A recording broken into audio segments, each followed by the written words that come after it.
புதுக்கோட்டை மாவட்டத்தில் உள்ள வேகுப்பட்டி மாரியம்மன் கோவில் சித்திரை திருவிழாவை ஒட்டி சுவாமியின் வீதி உலா கோலாகலமாக நடைபெற்று வருகிறது. இது தொடர்பான கூடுதல் தகவல்களை நமது செய்தியாளர் கார்த்திகேயனிடம் கேட்கலாம். கார்த்திகேயன், வணக்கம். இது பற்றிய முழுமையான விவரங்கள் என்ன, பதிவு பண்ணுங்க. வணக்கம் மோகன்ராஜ். புதுக்கோட்டை மாவட்டம் பொன்னமராவதி அருகே உள்ள மாரியம்மன் கோவில் மிகவும் பிரசித்தி பெற்ற கோயில்களில் ஒன்றாக விளங்கும். இக்கோயிலில் வருடந்தோறும் சித்திரை திருவிழா கோலாகலமாக நடைபெறும்.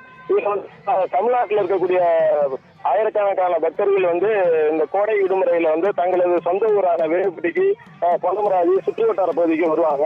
அப்படி வரப்ப இந்த திருவிழா நடைபெறும். இந்த சித்திரை திருவிழாவின் முதல் தொடக்கமா முதல்ல 28ஆம் தேதி பூச்சொற்கள் இந்த ஏலமாரியம்மன் கோவில் சித்திரை திருவிழா தொடங்கியதுங்க.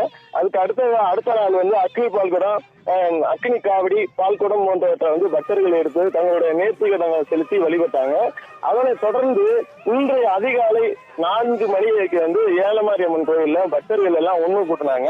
ஒண்ணு கூடி கிட்டத்தட்ட ஆயிரக்கணக்கான பக்தர்கள் கூடி தங்களுடைய நேர்த்திகடனை செலுத்தும் இந்த தீப்பந்தங்கள் தீவெட்டி பிடிக்கக்கூடிய தீப்பந்தம் என்று சொல்லக்கூடிய தீப்பெட்டி பிடிக்கிறத ஆயிரக்கணக்கான பக்தர்கள் சாமி திருவீதி விழா நடந்தது. மண்டபடியில முக்கியமாக பார்க்கப்பட்டது இந்த திருவீதி விழா.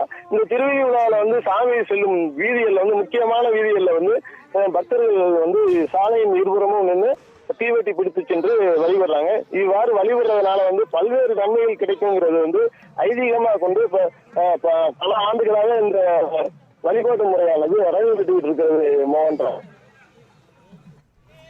தங்களின் கூடுதல் விவரங்களுக்கு நன்றி கார்த்திகேயன்.